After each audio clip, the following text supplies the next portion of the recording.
All right, so we are going to be looking at today Google Sheets, and we're going to be looking at some of the powerful things that we can do in Google Sheets. Google Sheets is fantastic. It does a lot of the things that Microsoft Excel does, if you've used Microsoft Excel at all. And so I'll be going through a lot of the different features available in Google Sheets today. Again, if you guys have any questions, feel free to raise your hand, and I will do my best to get to you. 'Cause I want to make sure that you guys have a solid foundation and understanding of what is available in Google Sheets. So, first thing, I'm going to go ahead and close this out, and I'm going to announce here, and I put it in the chat. I'll put it in the chat again, and if you guys could, at the end of class, I'll post it again. Uh, Here, we are going to be having our summer celebration, is what we're calling it, on June 22nd, immediately after class. So that is a Saturday. And immediately after that class, we're going to be having a celebration. There's going to be food, and this is going to be at the Mission Africa office in Federal Way. So there'll be food. There will be an opportunity to potentially take home some prizes. And we would like for you guys to just do some pre-registration and also give us some feedback on the program. So I just put the link to this form and this survey here. This survey, of course, you don't have to put your name if you don't want to. But if you guys would please take the time to fill out your thoughts on the program so far, what you think about it, and then also, if you would take a few minutes and let us know if you're going to be able to attend on June 22nd, that would be fantastic. If you've had kids in youth and tech class, we would love to hear about their feedback on that class, because June 22nd is going to be our last class for this session. We're going to be taking off the month of July. So, again, our last class is going to be June 22nd. It's a Saturday, which is not this Saturday, but next Saturday. That'll be a last class. No class the last Saturday or the last week of June. There will be no Zoom, no in-person classes. Taking the whole month of July off, and then we will resume in August. That first Tuesday in August, we'll resume classes. So we'll of course be in touch and give you guys more details as that approaches on what that's going to look like. But we'd love your guys' feedback in the meantime. So yeah, so I will share that again at the end of class. So we'd love to have you guys start filling that form out so we know who's coming. And so the first thing I want to show is, of course, how do we get to Google Sheets? Once you are logged into your Gmail, here on the far right side, right, you see that we are logged in here. If you click on these 9 dots, these are the Google apps. This is where you can access the rest of the applications that you have access to if you have a Google account. And you see one of the options is Sheets. So I'm going to go ahead and click on that. And today I'm going to be working in a sheet that I opened up the other day. So I'm just going to, it's right here. So you can see if you wanted to start a new sheet, we would click here. We could do a blank sheet, or we could open up some additional kind of templates that we could start using. But today I'm going to be using this one. So I just have to click it one time, and it opens up that sheet.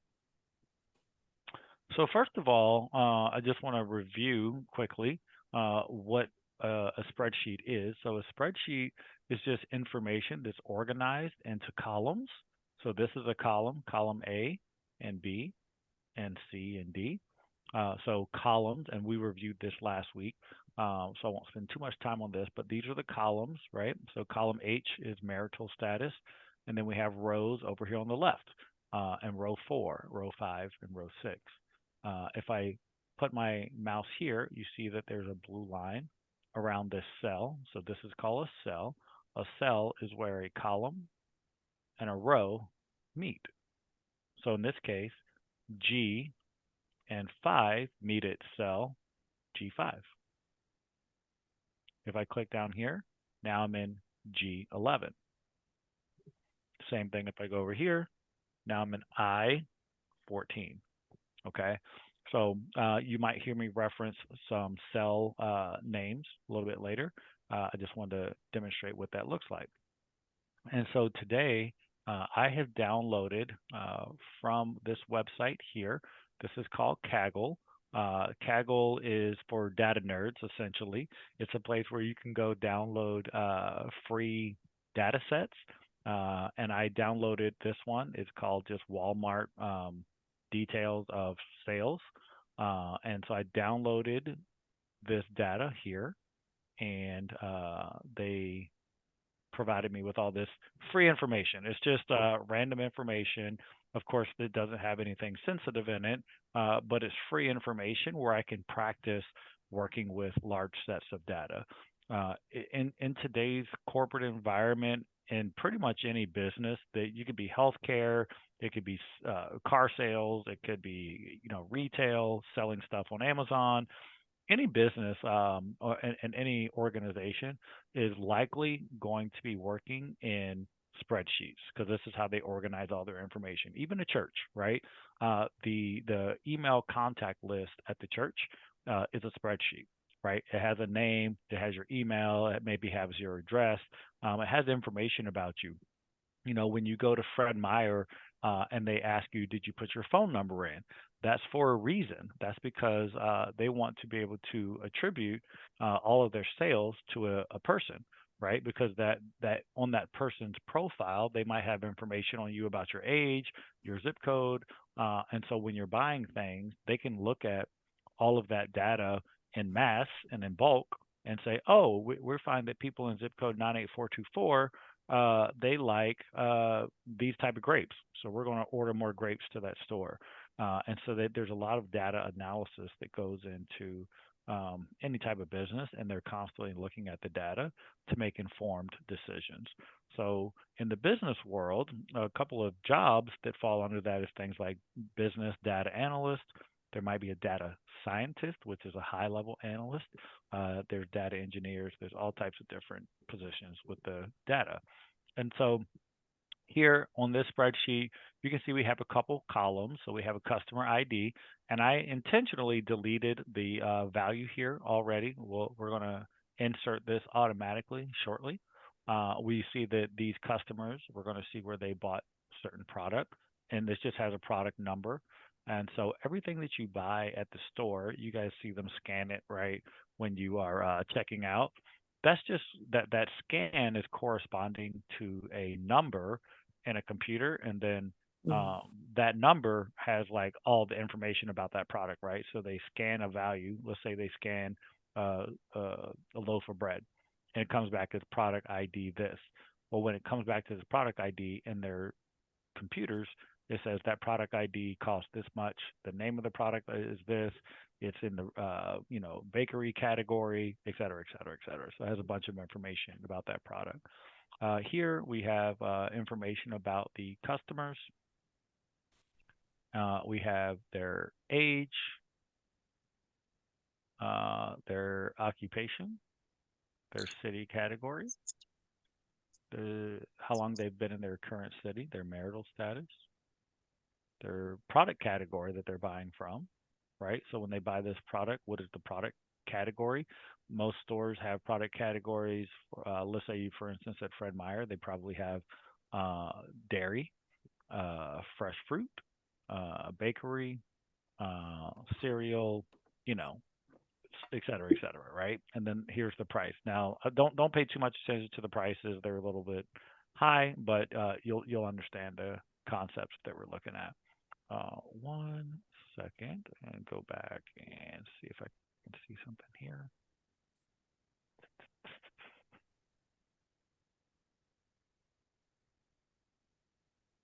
I am restoring an old version of this document because I actually deleted a little bit too much information. So I want to restore it back to where it was a little bit. Okay, let's see. It's thinking about it. So while it's doing that, so has anybody here ever worked in a spreadsheet that had more than 100 lines or so? Because what we're going to be looking at today is going to have quite a few lines in it, around 10,000 lines. And so you cannot really work with 10,000 lines of data efficiently, right? Like you can't do that manually. You have to use um, filtering and sorting uh, type uh, functions within the spreadsheet. so that you can understand what the data is telling you, right? Let's see. This is being a little bit slow. Just give me 1 second.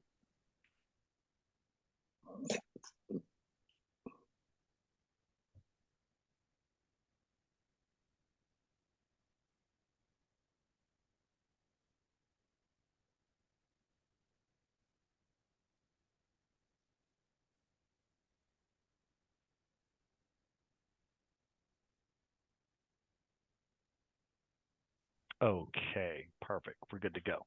Okay. And so here, can you guys hear me okay? Yes. Okay, great. So a couple things I want to do as we're looking at this spreadsheet is I want to first of all start to clean up the data a little bit, right? So this is the raw data that we received from Walmart with this information. And first thing I want to do is as I scroll down, notice that my titles go away, right? So this is this first row, row one here. This is the column title, right? Customer ID, and then these are all the customer IDs, right? Age, and then these are the ages of the individuals that are making the purchases. So the first thing I want to do, because I don't want that to go away as I scroll down and I'm looking at the information, is I want to use a function that's called freeze, and freeze will uh, keep this first row put so that when I go down, it doesn't disappear. And so to freeze, we come up to the view menu here. So we go to view and we go to freeze, and then it has a couple of different options. It says you can freeze no rows, one row, which would be row one, two rows, or up to row two. We can also freeze columns, but we're not going to look at that today. I just want to freeze row one. So I'm going to do one row. And notice that it gives me this kind of solid gray line here under row one. So that's telling me that row one is frozen. It won't go away now when I scroll down. So watch as I scroll down and I'm on, you see I'm here on line 110 and 111, but I keep this up here. So that's really nice function when you're working with a large data set to be able to keep that first line there. Now, sometimes I'm going to go here. I'm going to add a row at the top and actually put a title up there a little bit. So to add a row above this row, I can right click on the one and I can say insert row above or below. So again, I right clicked on the one. So that's not your normal left click that you would do to select, but your right click on the one, and then I'm going to insert a row above. And then I can just put like a, Walmart data sheet or something like that. Okay, and I hit enter. So now rows one and two are frozen. You see that? Because now we have row one and row two, and now the dark line is under row two. So now if I scroll down, everything is frozen from one and two. Okay? All right. I'm actually going to delete that. I just want to demonstrate that. So to delete that row, again, same as we did to install it, just going to right click on the one. I'm going to hit delete row. Okay. So just to clean up our data a little bit more, over here we know that this is the purchase price of the items. So if you want to format a column as currency, the easiest way to do it instead of having to select it all, because again, in this case we have I think about 1,000 records or so, 10,000. I'm sorry. You can just click on the J, click on this column header here. So not the actual like title, but the actual like J, the initial that's over the column. It selects the entire column all the way down. Doesn't matter how big the spreadsheet is, it selects all of it. And then we can just simply come over here to currency and format as currency. Notice that it puts it in US dollars, right? We did look at this the other day. Someone had the question of, well, what happens if you wanted to put it in a different currency? Let's say we wanted to put it in euro because we were working in Europe. So to do that, again, we would just click on the J. And again, if we come here, you're automatically by default going to get US dollars. But if we wanted to work in euro, we would just go to format, number, And then there's an option for custom currency. So I'm leaving that there for a second. So the path is format, select number. So you're formatting a number, and then we go to custom currency. From there, we can find different types of currency across the world. I'm going to go look for euro right here. So if I wanted it in euro, I would just click here. It says euro.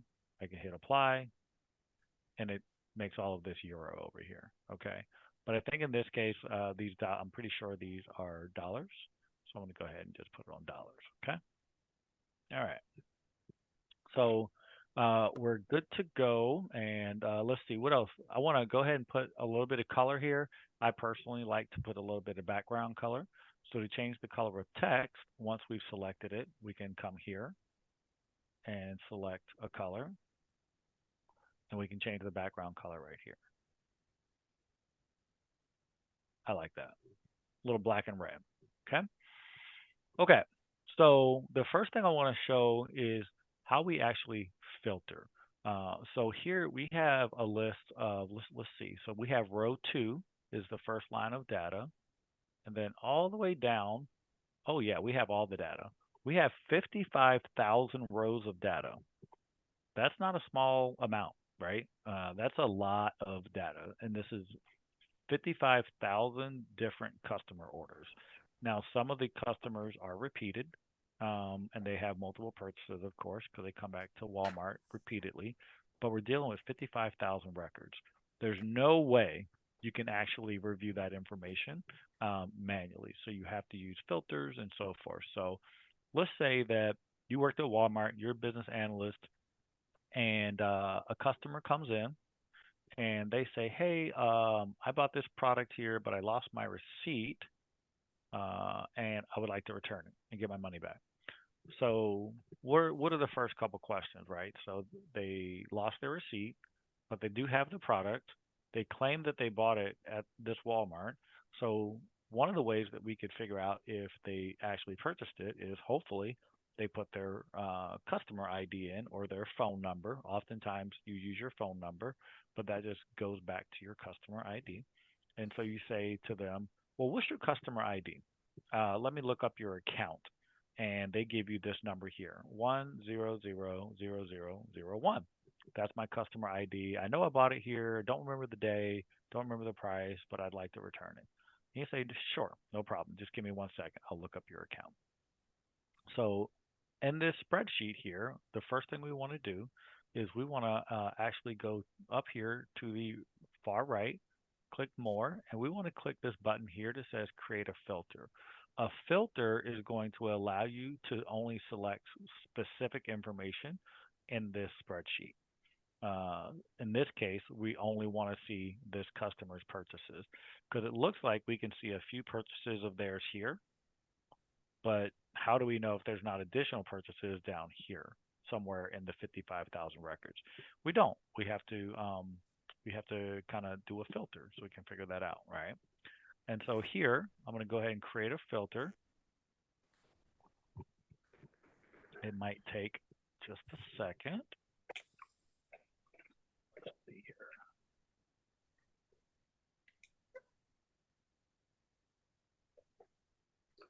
There it goes. So it just created a filter. Did you notice that next to each one of the titles now, there's this little button, and that is the filter. So I can filter on any of these columns. Okay. So I could filter on, I only want to see purchases of people aged 0 to 17. I could filter on gender. I can filter on years and city or marital status, product category, or even purchase amount. If I wanted to see all purchases over a certain amount or under a certain amount, I could do that. But in this case, we only want to see this customer's orders 100001. So we want to look up this customer's orders and be able to hopefully find their item when they bought it and then issue them a refund. So what we want to do is in customer ID, I'm going to make this a little bit wider so I can see it. But right here to the right of customer ID, you can do a filter. So I just click that one time. And it says that we can do a couple things. We can sort A to Z.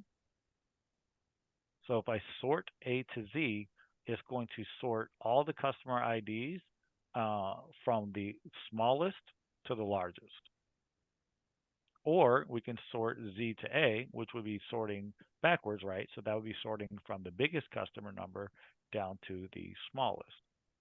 So let's add this sort A to Z. We'll give it a second to kind of process that. And look at that. See, now we have more orders for this customer because we told the spreadsheet to put all the customer IDs in order. And so by doing that, it automatically puts all of this customer's orders together. But again, we still have all 55,000 records. Your systems will be slow when you're working with that much data. So I want to filter actually just for this customer. So I'm going to go back in here. So I'd already sorted A to Z, but now I just want to see only that customer. I don't want to see anybody else's data. So to do that, we want to come here and we want to clear. So notice next to each customer ID, we have a check mark. That check mark is saying that we want to see that customer's orders, right? And notice that they all have a check mark. Okay. But we don't want that. I only want to see this guy. So I only want him to be the one with the check mark. I want everybody else to be unchecked. So the easiest way to do that is to clear all the checks and then just come back and check that one. So again, we cleared all the checks and we just put a check mark next to the customer that we want to see their orders and we hit OK. And that's going to process. And then now if I come back, I see that there's only 36 orders. So notice that the rest of the orders went away. They aren't deleted. They didn't like just go into the air. They're there, but again, I have filtered and notice that there's now a filter here. This is telling me that I have filtered this column. The rest of these columns still have the original filter sign because there's no filter on those. So here we have this customer's orders, and now they say, hey, by the way, yeah, it was product number 55842. And now I can look at this line and I can say, oh yeah, I see you purchased that for 16,446. On this particular spreadsheet doesn't have the date, but I can verify that, and then I would be able to issue them a refund for that amount because I know how much they paid for it in this particular transaction here. They bought this product. Does anyone have any questions about a basic filter and why we would use a filter? I'll give you guys a second.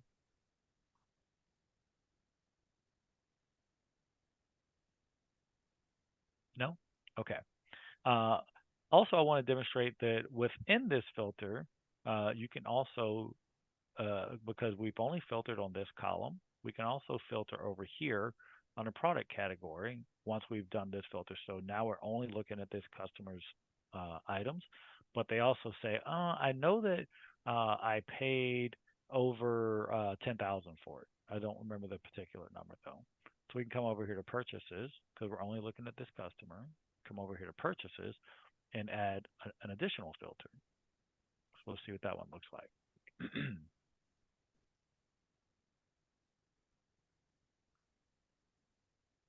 And we can filter by condition.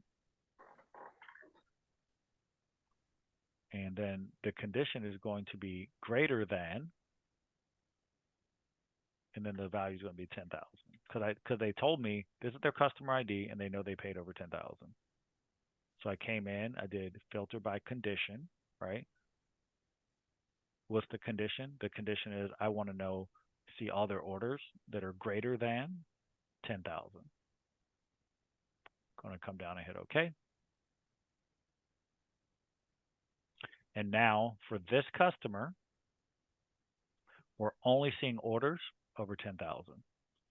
So again, notice that we have a filter sign here next to purchase, which is telling me that I have filtered on this column.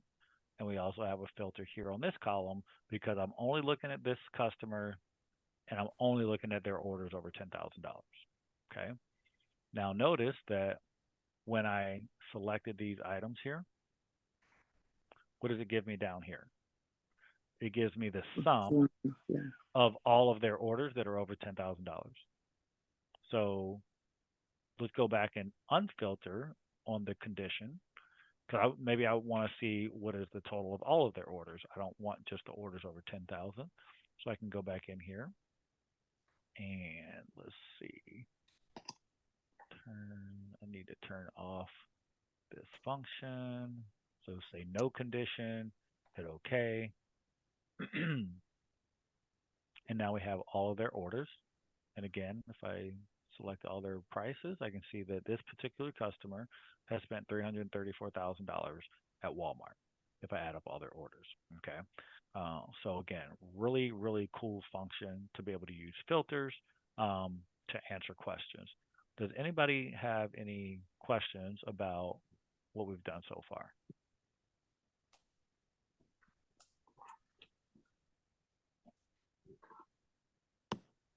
No.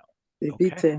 it's a bit complex because this is the first time I'm actually dealing with spreadsheet or whatever. So Yes, and yeah. that's why I told you guys I really just want you to try to understand Mm, the concepts today. yeah.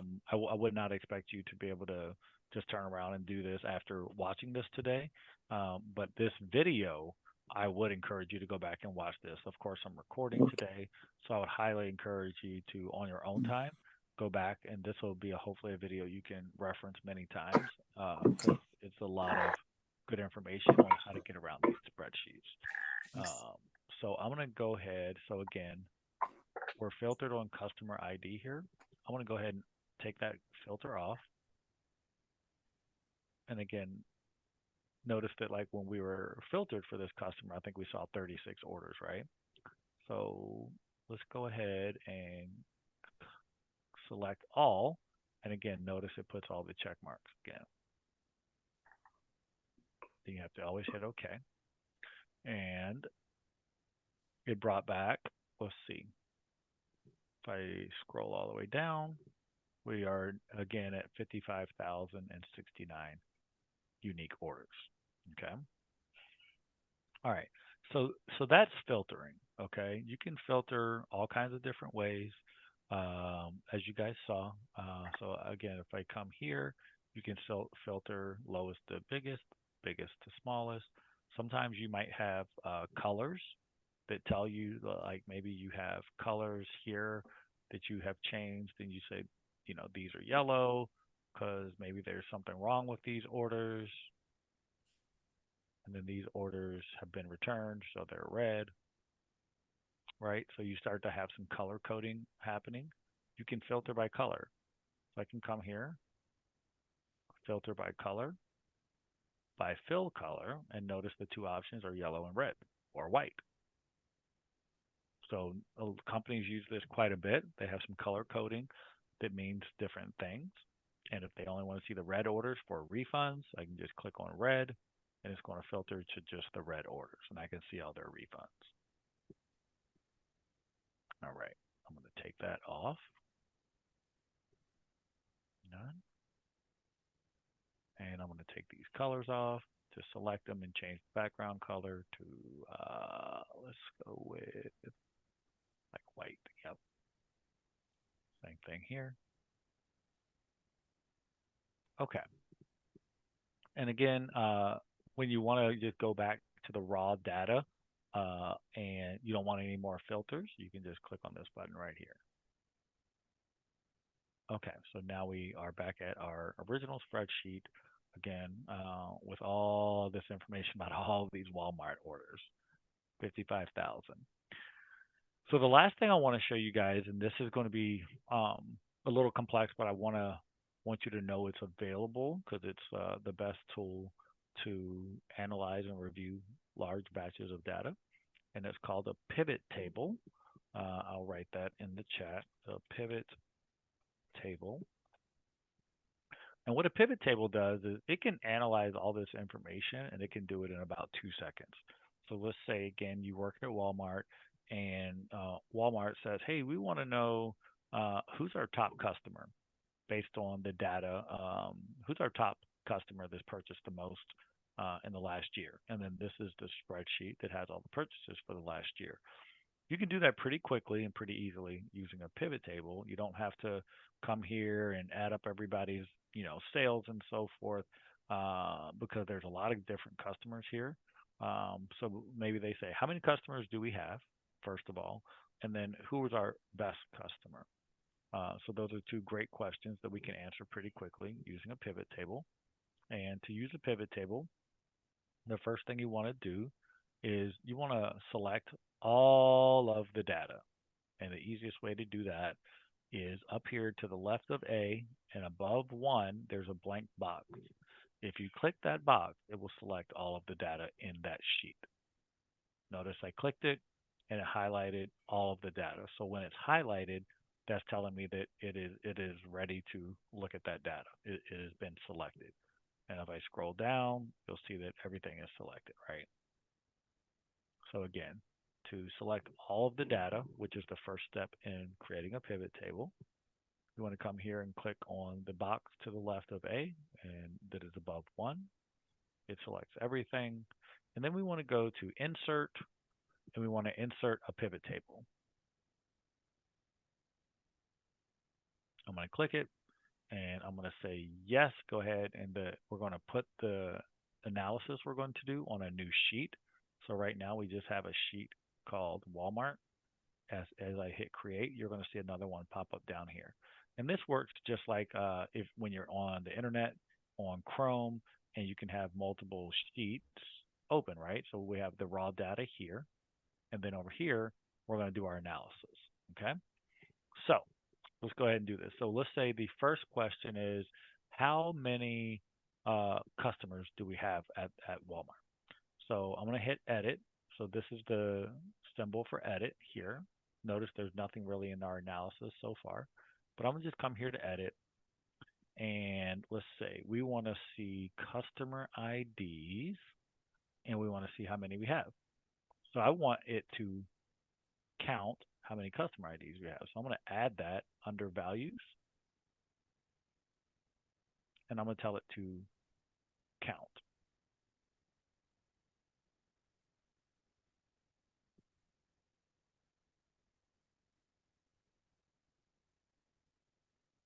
Let's see here.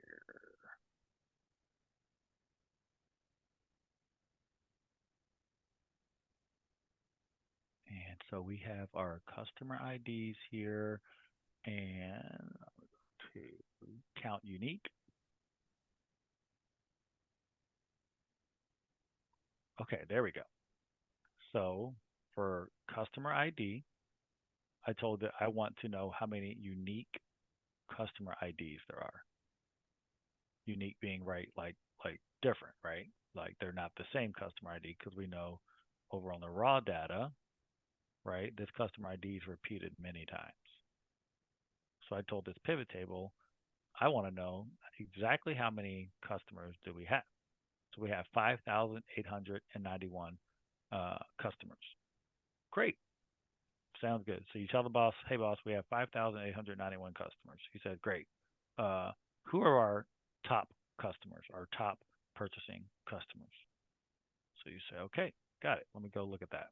So now we're going to move customer ID up to, I'll say, rows. Let me take it out of there for a second. Oh, yeah.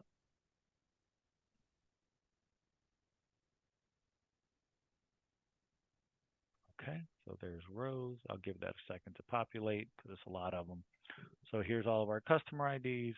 And then I want to bring over their purchase price, so how much they spent, and I want to bring that over under values. And notice I have it as sum, right? So it's summing, it's adding up all of their purchases for each customer. So let me make it a little wider. So customer one, as we saw earlier, purchased 334,000. Customer 1010 purchased 2.1 million. But now we want to see like, well, who is the top like purchaser? So let's see if we can figure out how to sort it.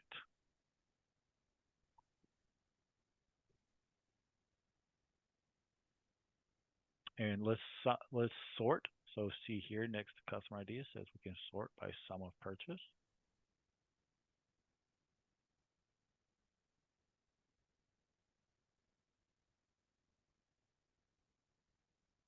And it did that. And so here's our lowest paying customer, 1004464. He only bought $46,000 in stuff. And let's put it in. So it's in ascending, right? Ascending being lowest to highest. Let's actually put it in descending order. So that'll give us our biggest customer at the top and then work backwards. So this is our biggest customer.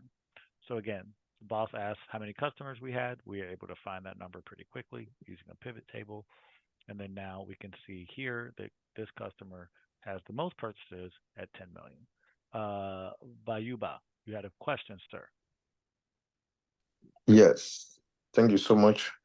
I want to know in pivot table, it is possible because so you section for the customer ID, then he decided to put it under the values. The first one he did.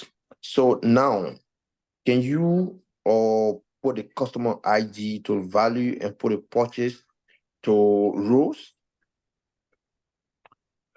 No, because so for the first question, let me back out of what we did, right? So I'm gonna back out. Mhm.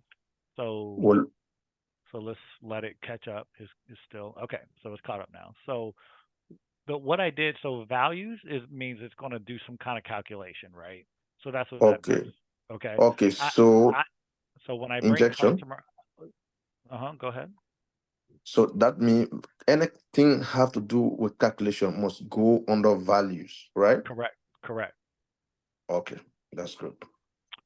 Okay, So go ahead. if I wanted to see, like, so again, if we wanted to count how many customer IDs there are, unique customer Mhm, IDs, right? mhm, Bring mhm, customer ID down to values and then mhm. tell it, I want unique, count unique customer IDs.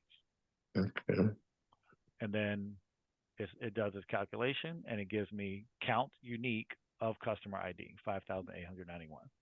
If I okay. wanted to count how many different cities, where's the city Mhm. category? Right here. If I Go want to to count how many value. cities, I would bring it to values Okay. and then I would do the same thing, count unique. So And and I know then that there's only three different city categories. okay. So in case you want to know how many gentle make a purchase, how many female and how many male made a purchase. So where will you place the gender values or rows? So if you wanted to see how much each gender purchased, Yes. sure. So in that case, I would bring gender to rows, and you'll see what Okay. it does. It's going to bring male and female over here. Okay. Mm-hmm. And now, what is the value that we want, right? What's the This is the, number that we want to calculate? the Purchase. purchase. So we Yes. would bring purchase over here, and that's going to be the value, and then it's going to calculate Okay. that. And Okay. so Thank you here so we entered much. I males got it. purchase Mm-hmm. 3.9. Mm-hmm.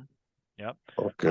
If we wanted to break that down a little bit, and we wanted Mm. to see How many married of them if we wanted to see married? married females versus Mm-hmm. unmarried females, we could bring that over into a column, and it's going to break this number down even further Mm-hmm. into married and not married. So I'm going to bring that into column, and now we Okay. can see some analysis on. So this zero would be unmarried. So Mm-hmm. unmarried females spent 684, and married females spent 502. Okay. So So, another question again, mhm. please. And then if you only section how many marriage a person purchase, so you don't will you put marriage to the value or column? If you only searching for the marriage this time around. If you only wanted to see how many married people purchased, Yes, yes. okay, let's think here. So you wanted to see how many married people purchased. Mm-hmm. Okay. So what I would do in that case is I would bring, let me just clean this all up a little bit and let it catch up. Mm-hmm. So I would Mm-hmm. bring married people, marriage Mm-hmm. status over to Mm-hmm. a filter, because we Oh, only want okay. to see, because we only want to see married. Okay. So it's a filter. So we put in married. So it's only Mm-hmm. going to show me now married people, and then I bring uh, Customer customer ID. ID into values, and I'm going to say count unique, Okay. and it's going to tell me how many married people, how many unique married people shop Mm. at Walmart. 2,474. Okay. Thank you so much. That's my question. Thank you. It's clear. You're welcome. You're welcome. And this honestly is something you have to play around with. I still play around with it all the time and learn new things, but it's so powerful because it can summarize the data for you immediately. Margaret, you had a question. I see. You said, how do you put an X or a tick inside a box? Yes. Oh, thanks, Florence. How do you put an X or a tick inside of a box? Okay. What do you mean by that exactly? Are you talking over here on this spreadsheet? No, not over here, but when you are Here? maybe you have put a list of things and then you want to tick inside a box or put an X. Okay. Mhm. So let's say we wanted to look at sales by age and by gender. Yes. So you would just so you talking about this box here? So if we wanted to do this, we would just click it one time, right? So I'm going to bring purchase over to values here and watch what it does. So if your boss came to you and said, "Hey, I want to know who should we be targeting in our advertising campaign based on the data that we have, who should we be targeting? Who's our primary customer that comes in here and shops at Walmart? Is it male or female, and what is their age range?" So we just did a pivot table, and we brought age as rows. So it put all the different age categories as a row. These are the various age categories. And Mhm. then we said columns, my columns, right, B and C, we put Mhm. gender. Mhm. So we put female and male. And then Mhm. it took all that data and it summarized their purchasing history as the Mhm. value. So based on this table, sorry, I have to zoom out just a little bit. Um, Let me go to 110 for a second. So based on this, who do you guys believe purchases the most? What age group and what gender purchases the most at Walmart based on this table? The married. Who? Let me see. Let me just. Is it male? First of all, is it male or female? The what age group and what gender purchases the most at Walmart? Males age 26 to 35. Exactly. Yes. And see how easy and fast that was? Because a pivot table will do the calculation for you, and then you go back to your boss and say, "Hey, oh, and by the way, it's double the next one. 36 to 45-year-old males is 783. 26 to 35 male is 1.58. So you can take that information and say, by the way, this category is double the second one, the second highest. This is where we should be marketing to because this is who's shopping here. And then the marketing agency says, okay, great. So in our commercials, we're going to put young men that are 26 to 35 in our commercials because we know that that's who's coming and that's who's spending the most money. And this is what we call target marketing. Is based off of data. So when you see a commercial and it has brown people in it or young people in it or whatever the category is, It's likely based off of some data analyst somewhere was looking at a spreadsheet and say, hey, based on this data, this is our target market and this is who supports our company. So let's make sure that we tailor our customer experience towards that those folks, right? For instance, another thing that you could infer from looking at this 26 to 35-year-old males, you can infer, oh, they're probably on social media because they're younger. So we can probably find them on social media. You know, would you look for this age group of 55 and above on X or Twitter? Probably not. You don't want to advertise to them there. And so, or would it even be worth advertising? They're probably the lowest spender here. Actually, it's 0 to 17. So all of this is helping managers and executives make decisions on how to spend their money, how to forecast. You could do the same thing on sales. If a company's looking at last Christmas and the sales, they can anticipate what people are going to buy this year, and they can order those things up front and early to make sure that they have them in stock because they know that last year for Christmas, people ordered, 100,000 apple pies. So this year, we know that at minimum, we need to have 100,000 apple pies because last year and the year before that, we sold 100,000 apple pies. And so the data helps companies make informed decisions so that they can anticipate what's going to happen before it happens. And again, this is called a pivot table. I know that was a lot of information.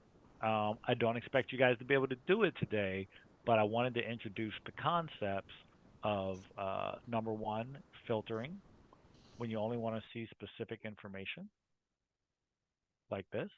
If you only want to see that customer, right, we can come here, we can clear the check marks that are on everyone's customer ID, and then just select the one that we want to see. Let's say we only want to see customer 3. Check mark on them, hit OK, and then it's only going to show me his orders, his or her orders. Okay. And then the other thing we did today was we looked at a pivot table, and to get a pivot table, we select all of the information, create a pivot table, and then it creates this. And this is where we can adjust what goes into the pivot table based on what we want to see, right? In this case, we wanted to see spending by gender and by age, and we identified that this was our target group.